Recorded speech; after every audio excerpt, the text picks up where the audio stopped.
ang mga pangyayari. Bakit? Kapag ba si Saldico bumalik sa Pilipinas, courtesy ng effort ng Estado, meaning hinuli siya Mm. at nandito siya. Ah, at ikukulong siya kasi meron siyang arrest warrant. Mhm. Oh.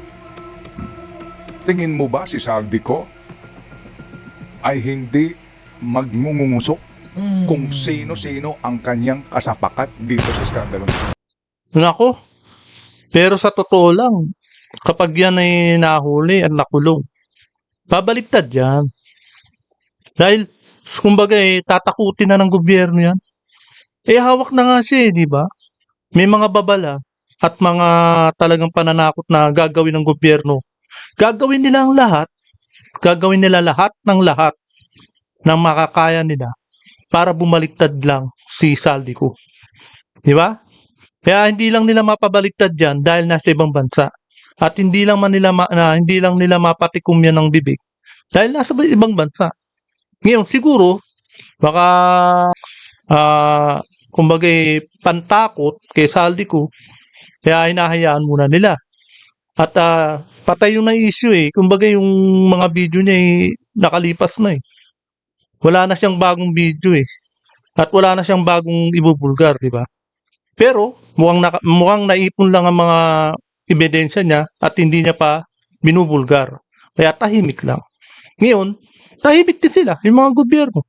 Hindi sila nag-e-effort na hanapin pa kung nasang bansa si Saldico, di ba?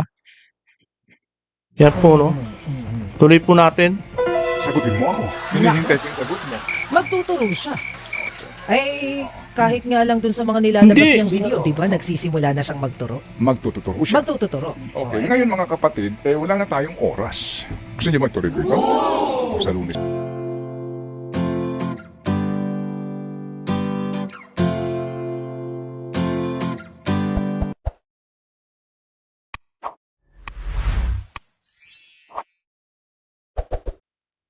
Ayan po, mga kababayan at mga kapadspress. Dito po sa video ito ay hinahanap na po ni Sir Ted Pailon, si Elizalde ang chairperson ng appropriation ng BICAM dyan sa Kamara. Wala na kasi tayong balita tungkol sa kanya. Kung ako ang tatanungin, syempre, ay nasa mabuting kamay na siya ng ibang bansa. Mabalik lang po ako, no? Si Saldico kasi ay isang kontraktor na dati ng mayaman. Totoo po yan, dati ng mayaman, di ba? Nalalo na ng yumaman dahil sa masasabi nating isa sa nagkamal ng pera ng taong bayan. Di ba? Ngayon po, no, ang tanong. Syempre, yung tanong din ni Sir Ted, nasaan na po siya? Of course, nasa ibang bansa na madaling nakaalis papuntang ibang bansa na gamit ang pera. Malamang may pera ng kamal ng bayan, galing sa kaba ng bayan. At syempre, baka ginamit niya rin yung pera na galing sa kontraktor sa kumpanya niya, 'di ba? Sa kinita ng kumpanya niya. Of course, 'di ba? Kaya ngayon, ito ang opinion ko na gusto ko lang igaya siya sa mga ibang buhaya na kung si Saldico ay may kakayahang magtago sa ibang bansa, ang tanong paano pa kaya yung mga buhaya rin sa Kongreso na yumaman at nagkamal din ng pera ng taong bayan at mga taga-executive rin na masasabi rin nating nagkamal ng bayan ng pera sa ating bansa. Kagaya ng mga, halimbawa ko lang, di ba? Bersamin at Cabral na nagkamal din yan sigurado. Kaya malakas ang loob ng mga politikong buhaya na magkamal ng pera ng taong bayan dahil may kakayahan. May kakayahan sila na magtago sa ibang bansa gamit ang perang kinamal nila na kinurakot nila galing sa pera ng bayan. Ganyan po. Kaya yan ang kagaya ni Saldico at mga politikong buhayan na magkapareho ng mga ipinagbabawal na teknik. Estratehiya po ang tawag. Na kapag ka nagigipit, Nagigipit na sila. Ang tawag sa ganyan ay magna cum takas. Pero ano lang po, no? Mga takas, sindikatong takas. Marami rin naman may tatawag sa kanila eh. 'Di ba? Marami rin. Kaya ito po, no, panoorin po natin ang bidyong ito at bago po ang lahat, ay welcome po muna sa aking channel at muling nagbabalik ang inyong lingkod, Pads Press TV. Kaya ito, no, bago po ang lahat, huwag po natin kalilimutan, Inday Sara for President. Inday Sara, ito ata. Yun. Inday Sara for President.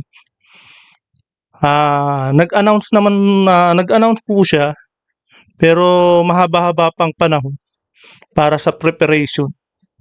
Siyempre, may hahanapin pa yan. Kung sino-sino ang katandem niya, kung sino-sino yung mga paghahandaan pa, siyempre, mahaba. May mga senador siya eh. May mga, ano siya eh, may mga grupo pa siya para sa kanya, di ba? Kaya ito po, no, umpisahan po natin ang video nito.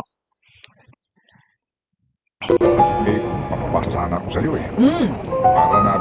Para may basihan tayo doon sa gusto kong sabihin nga na kayo ba'y umaasa pa na mapapauwi si Saldico? Nako. Ikaw, tanungin lang kita. Ikaw ba umaasa ka pa na pauuwiin yung Saldico? O hahanapin, huhulihin Oh. si Saldico at pauuwiin dito? Masyado ba akong pessimistic kapag sinabi kong unti-unti na akong nawawala ng pag-asa? Na makikita ko pa si Zaldico dito sa Pilipinas. Palagay ko pessimistic is kind of wrong. Mm, I think it's realistic. realistic. Napakatagal na kasi Manong Ted eh. Di ba? Ilang beses na rin natin nakita na binugbog siya. I mean, siya talaga yung binabanata ng administration. Tapos gumaganti ng mga salita itong si dating Congressman Zaldico. Nagpo-post ng mga birada sa kanyang Facebook. Tapos all of a sudden biglang quiet. Wala na tayong naririnig na update tungkol sa kanya. Ang pinakahuli na lang na narinig natin, yung nagtuturoan na kung sino na yung in charge, lead agency sa paghahanap kung nasa na to taong ito.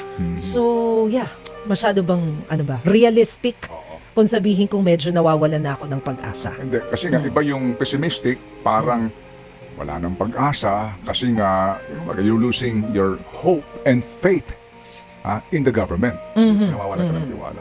Realistic. Kasi ang ibig sabihin yan eh, talagang dumidepende lang ang gobyernong ito sa sitwasyon na kapag ka mainit na naman, magbubunga nga naman sila at mag-iingay na naman sila na dadakipin daw nila si Saldico. Wala diba? Tahimik. Kaya tahimik din sila. Wala silang effort na hanapin talaga si Saldico. Pagka ganyan yung tahimik na at wala nang issue para ibinabato sa kanila. Kasi, analisahin mo. Oo. Oo, ang mga pangyayari. Bakit?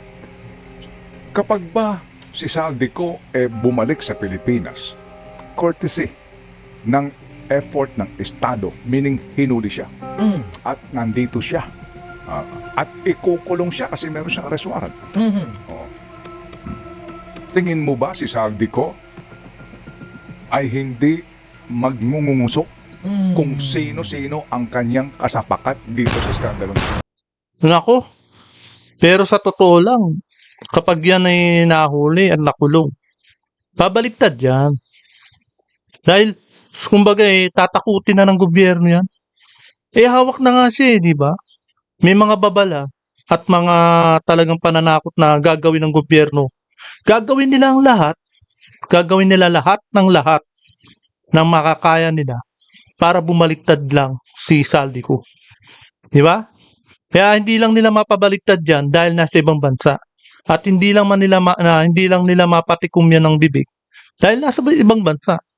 Ngayon, siguro, baka,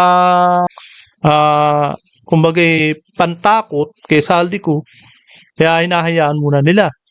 At patay yung na-issue kumbaga, yung mga video niya nakalipas na Wala na siyang bagong video At wala na siyang bagong ibubulgar, di ba?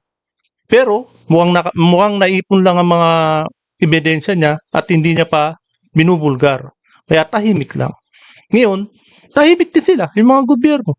Hindi sila nag-e-effort na hanapin pa kung nasang bansa si Saldico, di ba? Yan po, no? Tuloy po natin. Sagutin mo ako. Hinihintay ko yung sagot mo. Magtuturo siya. Ay, kahit nga lang dun sa mga nilalabas Hindi. niyang video, di ba? Nagsisimula na siyang magturo. Magtututuro siya. Magtuturo. Okay, ngayon mga kapatid, wala na tayong oras. Gusto niyo magtuloy ko ito? O sa Lunes na lang. May oras pa tayo. Kasi dito mga kapatid, kung babalikan mo yung kanyang mga una, pangalawa at pangatlo na mga salaysay, sandali lang. Magbe-benepisyo ba sa anong aspeto kung pauuwiin mo si Saldi o huhulihin mo si Saldi? Magbe-benepisyo ang gobyerno kasi abay sasabihin natin, Oo. yan ang administrasyon. Yan ang tumupad. Ang galing. Di Oo. dati-dati- Ibig sabihin dati-dati eh, may hawak na nila sa leeg kasi. Kaya magbebenepisyo ang gobyerno. Ulitin ko, hawak na nila sa leeg. Makakapiyok ba yan? Hindi na, hawak na sa leeg eh. Magtututuro ba yan? Hindi na rin. Yung mga dating tinuro niya, tahimik na rin yung mga dating niyang tinuro. Kung sakali magturo nga, di ba? Yung mga tinuro niya, magdi-deny o magsisinungaling. Ganun lang yun. vlog pa si Presidente halos araw-araw Yes. nag-update, di ba? Mm-mm. Sa mga pa-freeze-freeze ng account, Mm-mm. mga ginagawa ng AMLA, at nagagalak siya. Yeah. O pwedeng yun ang magandang epekto na sabihin talagang pinangangatawanan ng Presidente Determinado. o na papanagutin ang mga sangkot dito sa puntong yun. Mm-mm. Kung babanatihin Naku. mo, kung dumating siya dito at simulan niya na ang pagngunguso Nako. at sabihin natin may hawak siya, Mm. balansihin mo. Para sa akin, huwag ka munang umuwi, Elizalde ko. Dahil kapag umuwi ka, hanggat nandito pa ang gobyernong bulok na to, walang mangyayari sa'yo. Kaya mabuti, diyan ka muna sa ibang bansa. Kung ikaw ang magdedesisyon, Parang magdadalawang isip ka, ano? At saka kasi, kapag nagturo, hindi mo rin sigurado kung hanggang saan yung matuturo, kung gaano kalawak yung matuturo. at paano ko yung mga tinuturo Oh, magsabi na totoo ang sinasabi ng nagtuturo. aray, nako, delikado, lalo pang madidiin yun. Ganon. Gusto mo bang isa-isahin ko dito yung mga pangalan na sinasabi Mm. ni Saldi? Mm. Sige, sino-sino ba yan? Pwede ba nating pangalanan yan? Interesado rin ako, Manong Ted. Abe! Alam mo na to kasi, di ba pwede mong buksan ito bang mga ano, pwede mo pang puntahan? Kaya, sandali lang ho.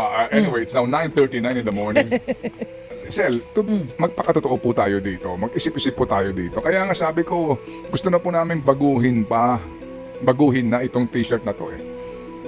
Ikulong mandarambong, walang makukulong na mandarambong. Nako. Totoo yan. Hanggang ngayon, dumaan ng araw ang Valentine's Day. Walang nakulong. Kasinungalingan talaga. Sobrang sinungaling. Sobrang mambubudol talaga, mga kababayan. Well, kung inyo po yan agad-agad na maiuwi dito, stand corrected. At yung na, nagpupursige ho kayo. Pero anong benepisyo ang maibibigay ng gobyerno para sa kanila? Kung iuwi dito si Santico, balikan niyo po yung kanyang kwento. Kasi yung mga binanggit niya dito, tanungin niyo kung nasaan itong mga to. At may ginawa ba ang gobyerno sa mga taong ito? Nako. Okay, hanggang kailan muna tayo. Abangan po ang susunod na kabanata dito po sa ating bahagi ng ating palatuntunan na pinamagatang. Dati-dati po, merong teleserye dyan sa ABS-CBN. Oh, Naalala mo? alin? Oo. Anong Nung teleserye? wala pa yung batang Quiapo. Naalala mo? Anong teleserye? Binabantayan ko dati yun eh. Bago. Alin doon? Nasaan ka, Elisa? Oo nga, naalala ko rin yan, yung teleserye ng ng ABS-CBN. Ang babaeng gumanap diyan galing sa sa Circle. Yung nila, yung mga search for talent ng ABS-CBN nang talagang gumanap diyan nanalo sa Circle. Yun po, contestant po 'yon. Hindi ko rin naalala na yung talent search na yun. Naalala mo? Meron yan. Oh. Batok yan, ha? Si William Martinez. Pinuntahan nga ako ni William nun sa studio namin. Talaga. Sa pagpapasalamat kasi araw-araw kong kinikwento kung yung ano na nangyayari. May So ngayon, update. Parang kayo kung ngayon palang ko na ito. nag-ano, Abangan ang pagpapatuloy sa dulang pinamagatang. Hatid sa inyo ng Media Quest sa pakikipagtulungan ng TV5 at ng Maricel Halili Productions. Yeah. Ang dulang pinamagatang. Nasaan ka? Elizalde ko. Ay, Yun. Di ba? Ayan ang tunay na title. Elizalde ko, nasaan ka? Yan po, no? Mga balitang trending ngayon!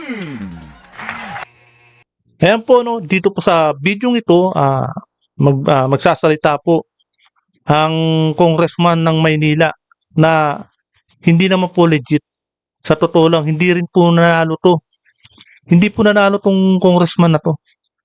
Na walang iba si Benny Abante. Ano yung status na ngayon ng for impeachment complaints against? For Ang status impeachment po, naman, update sinabi niya. naman ng chairman ng Committee on Justice na meron pang 10 days, 10 session days, no? O, So, tama, 10 days. sabi ko, we have to abide by the ruling of the Supreme Court. Hindi naman natin pwedeng, deadmahin yan. So, whatever the Supreme Court so decided, which interpretation ng batas, dapat Medyo seryoso siya rito no? Samantalang yung Committee on Justice, pagdating sa impeachment ni PBBM, patawa-tawa pa no? Kunyari pa walk out pa. Nakaka-insulto sa taong bayan yung ginawa niya Talagang halata na Pati yung mga kasama niya diyan sa Committee on Justice na nagsitaas ng kamay. Sila lang din Mga nagbubulahan talaga. Eto, dito diyan sa video yan. Mga nagbubulahan lang din sila diyan. din ng Congress yan. So, we have 10 session days. So, ang gagawin yan after the filing of the fourth impeachment case sa section. Papasok yan kay si Powis ni Speaker. And then, palagay ko pumasok na and then afterwards, it will go to the Committee on Rules. The Committee on Rules will give it to the Committee on Justice. The Committee on Justice would deliberate on that, siguro mga 2 or 3 days. And after that, it will be put into the vote sa plenary. Ang kailangan na naman 1/3 So, iniisip 1/3. ko, because in the first impeachment complaint, more than 250 congressmen signed the first impeachment complaint. So, I don't think na mahihirapan ito na makaabot dahil out of 311 congressmen, 105 lang ang kailangan 1/3 to be able to pass it and let it go to the Senate for the impeachment court. So, Pero sa Kongreso, sa 28th Congress, iba-iba na yung mga mukha ng mga congressman diyan. May mga bagong nanalo na diyan. At yung mga dating miyembro ng Quadcom, yung mga tumanggap dati ng suhol para ma-impeach si Inday Sara, malamang sa malamang, yung mga iba sa kanila, natalo na. Kaya yung mga nanalo dyan, mga bagong congressman dyan, sa 28th Congress. Pero asahan pa rin natin na yung mga yan, hindi naboboto yung mga yan. Mahirapan silang makakuha ng 1/3. Sa totoo lang. Dahil mga bago na nga yung mga mukha ng mga congressman dyan At saka syempre, inalam din siguro nila kung ano history ng 19th Congress, kung gaano kagarapal yung mga tao dyan dati.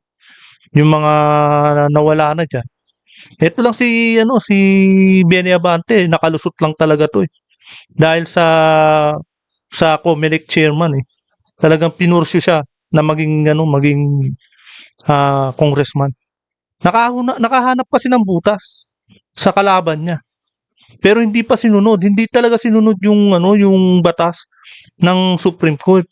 Talagang ginapang siya at dinala siya diyan sa Kongreso kahit talo na. palagay ko we are in a proper position at this point in time. Ngayon, Si, nagdeklara na siya na tatakbo yeah, siya. si Madara Hughes. Ang matinik na talagang pumupunta sa mga ghost project. Pumupunta siya sa ghost project di ba? at nagpapapicture at pinapaliwanag niya. Yun ang ebidensya. Kaya nga sabi niya, may mga hindi pa tapos na na tulay na ang pwede lang dumaan si Super Mario. 'Di ba? Hindi pwedeng daanan ng tao pero si Super Mario pwedeng daanan dahil puro mga poste lang ng tulay ang naka-install o kaya naka-baon diyan sa lupa. Grabe, no? Ang problema ng mga kalaban ni Vice President ngayon, na nagdeklara na siya na tatakbo siyang bilang Pangulo sa 2028, ay kung paano nila sisiraan si Vice President Sara Duterte. Kasi naubos na. Naubos na yung kanilang arsenal. Naubos na yung kanilang bodega. Naubos na yung kanilang bala. Sa madaling salita, naubos na yung pera na pangsusuhol nila sa mga congressman.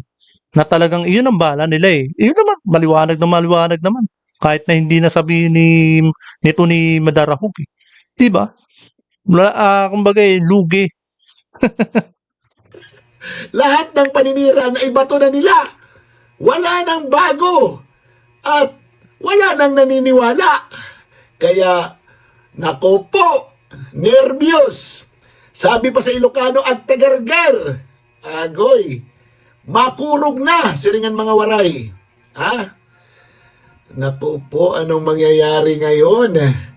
Lahat ng kalaban ng Vice Presidente, magsama-sama na kayo. Ipakita nyo na yung inyong lakas. Lahat ng estratehiya nyo, pagsama-samahin nyo na. Impeachment, ombudsman, lahat gawin ninyo. Kaya nga si Risa Ontiveros hindi na magkandaugaga Talagang di ba? Lumilibot na sa iba't ibang lugar. Yun yung senyales na parang nangangampanya na rin. Pero hindi pa naman. Pero senyales yun. Inunahan niya pa si Inday Sara na lumibot sa ibang lugar Siya lumilibot na sa ibang lugar. Malamang sa malamang siya na yung nag-declare na siya sa sarili niya. Para hindi makatakbo ang Vice Presidente. Gawin nyo na lahat. Dahil, and now... Kaya yung ombudsman, wala nang may kakaso talaga kay Inday Sara. Dahil impeachable nga siya. May immunity yan Di ba? Kaya hindi makapurma ang ombudsman sa kanya The end is near. Yung tukhang upgraded na. Kasama na yung mga manyanyakaw sa pondo ng bayan.